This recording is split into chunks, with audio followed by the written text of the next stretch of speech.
Okay, up to the last Mishnah in the first paragraph. Mishnah Yud Ches. Says the Mishnah, B'Shim Gamliel says, Al Shloisha Dvar Ma'olam Oimid, there are three, on three things does the world stand. These are the three pillars of the world. So obviously it's going to be very chashuv. Al Hadin, Al Emes, Al Shalom. On din, on judgment, on emes, on truth, and al shalom, on peace.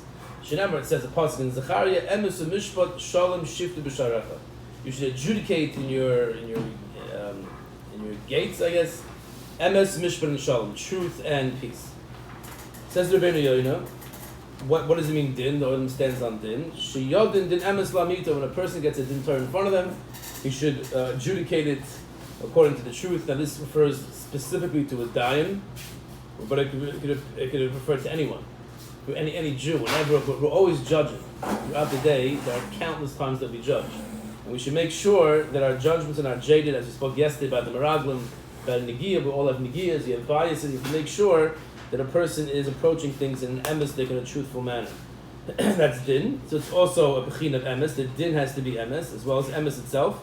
Says the Rabbeinu Yonah that a person has to walk in the dark as Hashem Yis'alu to emulate Hashem, true emes, the Torah says emes, Hashem is true, the Torah is true, and one must follow in that path. The Gemara in Yevamah says, so we know that obviously if someone asks you a question that's gonna, let's say if you answer a certain way, you're gonna make money, and so it's a lie. So of course I can't lie. Or if I'm gonna get in trouble if I tell the truth, so of course I can't lie. What about lying about things that don't really make a difference? Does it really make a difference? What did I have for dinner last night? Let's say I had chicken. I really had spaghetti. Like, you let a lie. Is there anything in not lying about things that are irrelevant? For some reason, you want to say you had this. You don't want them to know what, whatever it is.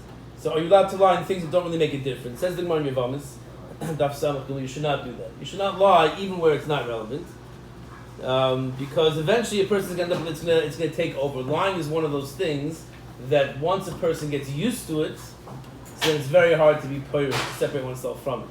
As the Chavetz Chaim writes, that even little kids, normally a kid is, the Bris Rav had a certain mahalach in chinuch where if the kid did something that he's not going to do when he's older, so you don't have to mechanech him to stop that. So the example Marashi once gave was that the kid is like dancing on a table. A 2-year-old goes on the table dancing. You wouldn't stop him. Why? Because you're old, you're not going to dance on the table. So the truth is, you can say that, he won't dance on the table, but he can be disrespectful in other ways. Meaning, adults don't spit at each other, literally. But figuratively, they do spit at each other. So, if you let a kid spit at his friend, he might... but either way, there are certain things we're not mechanech kids when they're young, and certain things, we wait until they're older. Emes is one of those things, says the Chavetz Chaim, you have to mechanech your kids from the time as soon as they're able to lie, one has to be careful to mechanech them in emes. Because once a person gets used to lying, it's very hard to be purish. It's the same thing it says with parents.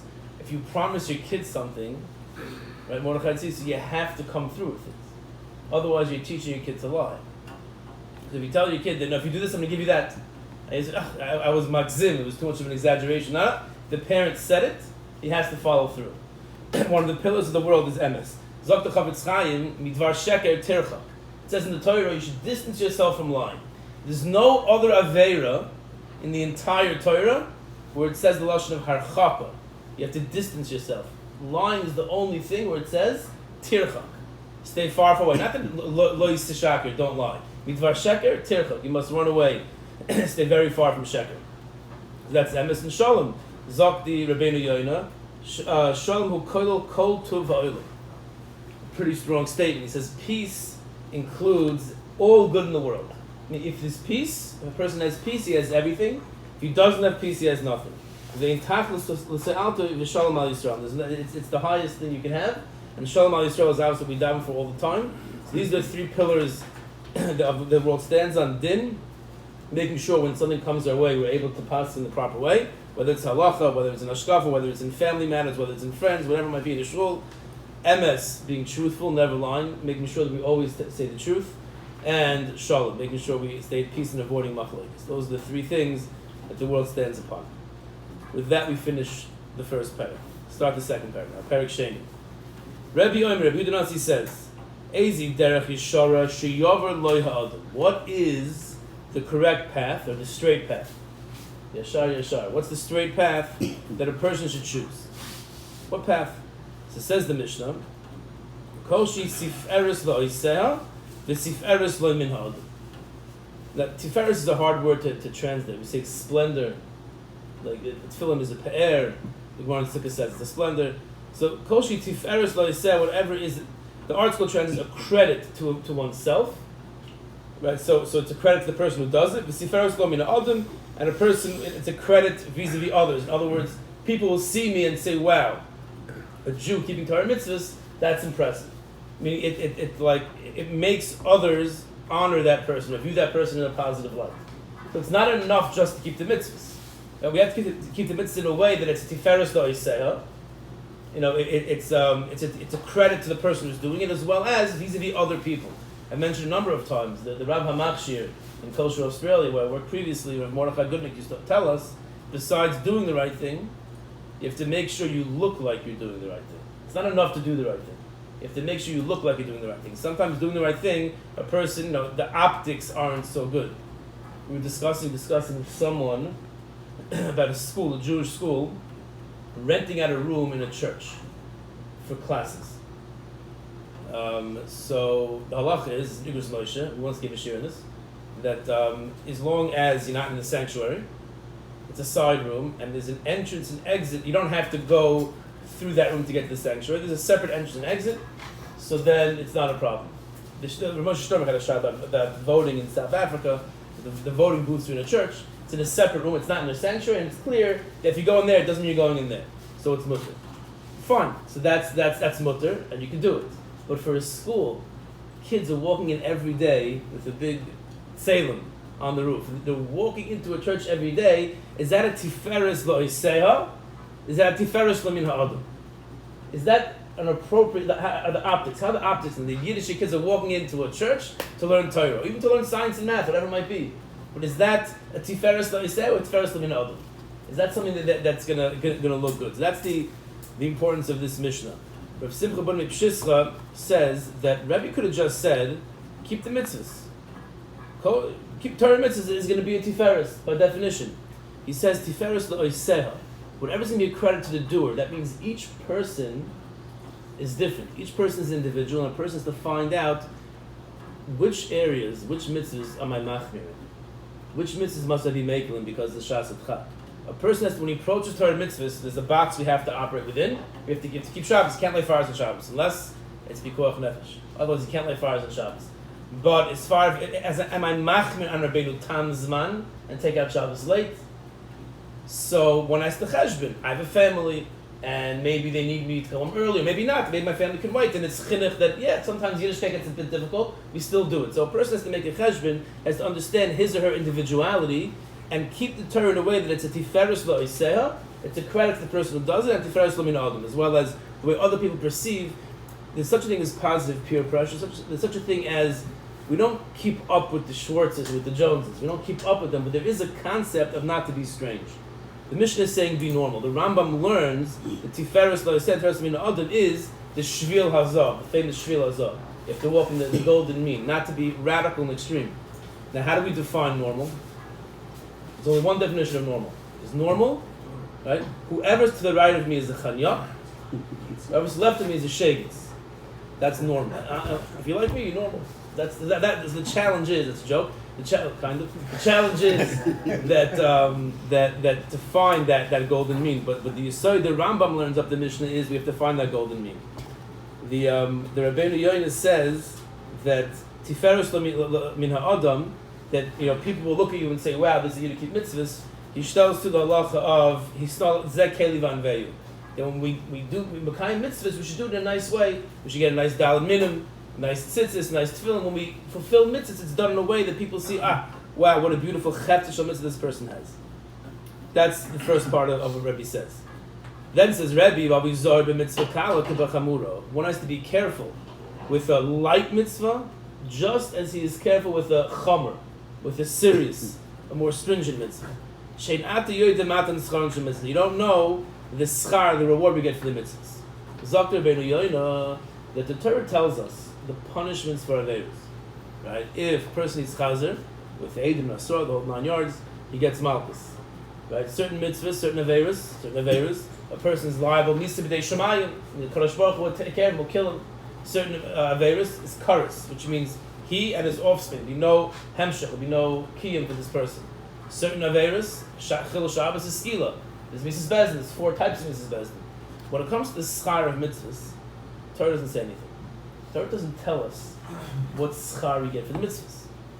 Only what punishment we get for the Averis. So why is that? So Zakh Rabbeinu Yonah, Mashul Amad Radoime. It's a Tanchuma, Medrash Tanchuma in Egel. And the Medrash Rabbi also over there in Dvarim. A Melech was Masar a pardes to his Avadim. A Melech gave a pardes, like an orchard, like a gardens, beautiful gardens, an orchard to his Avadim, to his servants. Limtoya Ba'ilanas, to plant trees, make it beautiful. If you would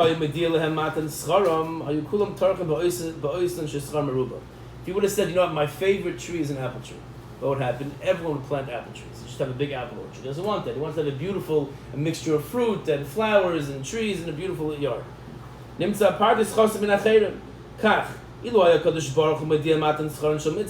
told us what the schar is. So we're capitalists. We would have only focused, Hashem would have told us which mitzvahs to get the most money for in the bank, spiritual gelt. We would have gone only for those mitzvahs. Everyone would be mapping on tzitzis. We'd over 100 pairs of tzitzis, and we would neglect tefillin if that was the case. We wouldn't involve ourselves in the lighter mitzvahs. Don't have such a big schar. We wouldn't be shalom in mitzvahs. In other words, it's better for us to be shalom in all mitzvahs. Even though there are certain mitzvahs that we accrue more schar, we get a bigger office in the world to come. But at the end of the day, it's better for us to have a bikiyah, so to speak, in all mitzvahs. And we wouldn't be able to earn that nisayon. We wouldn't. We'd only focus on certain mitzvahs. So Kadosh Baruch Hu does not tell us the matan schar mitzvahs that we should involve ourselves in all mitzvahs.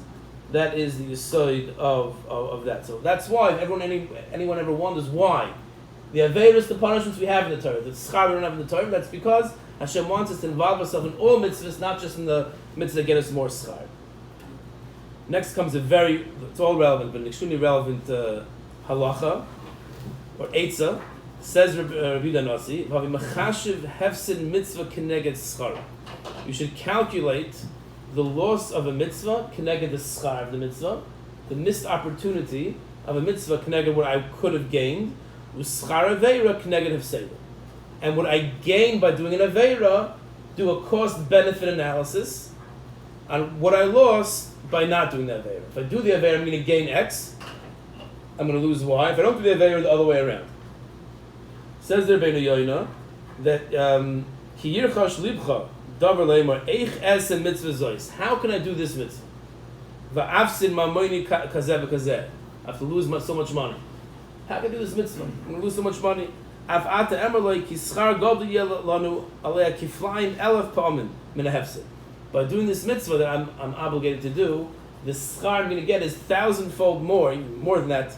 Than if I don't do the mitzvah and I make the extra bit of money. So Shiloh, let's say, certain people have Shilohs about business on Chol HaMoed, on Yom Tov, and open on Shabbos.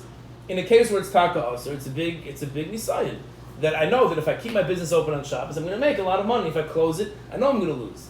So in such a case, a person has to cheshbon the schar he gets in keeping the mitzvah, even though he's going to lose X amount of dollars, versus the lack of schar he'd get if he doesn't keep the mitzvah, and he keeps his business open. We don't know the schar that we're going to get. What was that? We don't know the schar that we know better. We don't know the exact dollars and cents. We know it's going to be, as the Rabbeinu says, thousands of times more. With schar very connected have said it's the same thing. A person is going to say that schar if I do this aver, I'm going to gain a lot of money, and if I don't do it, I'm going to lose. The person should calculate that that's not the case. By not doing the aver, I'm going to gain much more than if I do the aver. The Chavis Lavav says in Shar B'Tachan, why is it? It's not fair. We spoke about the owl on the Saif's fence, right? That owl, right, just sits there, or stands there, or whatever, on the fence, and I guess somehow it gets food. He came back? I haven't seen it in a while. Oh. But, what? It's one by you. Okay, maybe it jumped. My kid's scared it. So, the owl is like very calm and collected, just sitting on the fence. Everything is fine. I don't think he has to pay a mortgage, or rent, the owl. And I think his kids go to sleep. I never heard the owl yelling at his kids to go to sleep or get into bed, right? And it seems that like everything is tuition and going to school, like the owl is no tsaras. It seems that owls are not, it's pretty geschmack to be an owl. You sit on the fence and that's it. A few kids bother you, but otherwise it's pretty geschmack to be an owl. Whereas we, we're running around here and there and buying things, like life is full of tears. Why is it? Why can't we be like the owl? Why did Kadosh Baruch Hu make us? We have to work and toil to make a living. And the owl just sits there beautiful on the Sipes fence, down the Mazurik's fence. Why is that? He says the reason why, the reason why we have to make parnasa is to see if we're going to stick to the Torah. That's the entire tachlis. To see our midas habitachim. The whole entire tachlis, why we're working is when the shaila comes up, should I be open on Shabbos or not?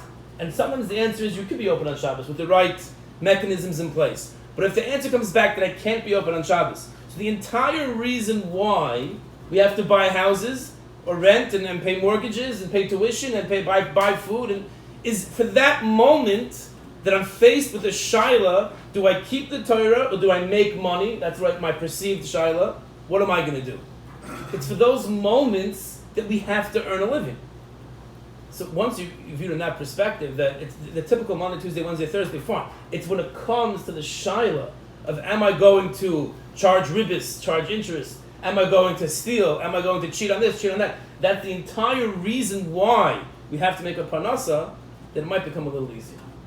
That's mamash what the Mishnah is saying in Perkei Avos over here, that when that issue comes up, when that decision comes up, you have to mechashiv the hefsid mitzvah connected schar and the schar very connected seder. You have to realize that we do not gain by cheating the Torah in order to make what we think we're making money. And fakir, the whole tachlis of the parnasa is those moments. It's those moments that is the reason why we are we have to earn a living. That's the second piece of advice of Rabbi Nasi. According to Rabbeinu, is that for everything? That the reason for everything is to see, or is it just specifically Torah, specifically Shabbos? No, it's everything. There's the Chavos Levavos. Chavos Levavos says that one of the reasons why we have to earn a living is it's a test for Hashem to see how much we're going to adhere to the Torah. I'm saying not just Shabbos. No, it's everything. It's being a human, meaning the other side. Just earning a living. Earning a living. He's talking about earning a living. Specifically earning a living. I mean, listen, we have these Yonas every day. We have to keep the Torah in every situation, even if it's let's say there's the World Series is on Shabbos. I want to go to the game, right? So I want to drive to the game. It's also an Yisrael, right? But he's saying specifically why is it that animals? That's it. The Chavos Levavos is kasha. Why animals have a very easy life? They don't have to earn a living. And there's no housing crisis, no shidduch crisis. Everything. Forget the shidduch crisis. No housing crisis. They don't have to earn a living. For them, it's easy. And for us, we're much more sophisticated. We're the chosen people. Why do we have to spend our whole lives working? That's his kasha. So his kasha is on earning a livelihood. And one of his answers is to test us to see if we're going to stick to the Torah, even though in our perception we're going to lose out financially. But every second of our lives is an sign of we're going to keep the Torah mitzvahs. That's true. But that's the reason why the owl has it easier than us in that regard. Okay, next advice, we'll call it of Rabbi Nasi is Histaka b'shloisha dvarim. Look at three things. The three things. Ve'ein ato bo lidei avera. It's pretty chashiv, right? We will never sin. You'll never sin if you contemplate constantly these three things. Da, you should know ma'ala ma'ala mincha. That's the general. Know what's on top of you. Number one, an ayin roya, the eye sees. An oizen sheimas, the ear listens. V'chol ma'asecha b'sefer nichtavim. And all your actions are written in the sefer. So for us, today it's much easier to, because taka, there's an ayin roya, right?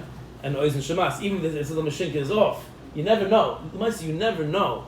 And they say, the phone, they could be listening to me on this phone now, right? They are. I don't know about that phone, but This is a phone. Just the other night, I said to my wife, "Oh, should we get an Instant Pot?" And then she turns on her phone and she says, "Look, there's an ad for an Instant Pot." It's a crazy thing. It's when my daughters just flew somewhere. So when I go and I Google I Google United Air, in the search it comes up with their flight in the Google search because in an email it's in an email. Yeah. Right, so kol ma'asecha b'sefer nichtavim. People walk around with their phone with the camera sticking out, right? I mean that means people can see wherever you're going. Probably turn around like this, maybe it's better. I don't know, but So it's for us today. It's easier for us to relate to this mission. This is not talking about Google or whatever. It's talking about the Kadosh Baruch Hu. It says the ayin roya, the eye sees, the oizen shamas, the ear hears. Kol masech b'sefer nechtavim. Says the Rabbeinu Yonah, the ayin roya is connected what we do. Kadosh Baruch Hu, wherever we go, sees what we're doing. He hears what we're saying. So if you're among chasher people, if you're going to visit Reb Chaim Kanievsky, how are you going to talk in earshot of Reb Chaim Kanievsky? Probably differently than you talk if you feel like you're by yourself. So you have to realize that HaKadosh Baruch Hu is always there.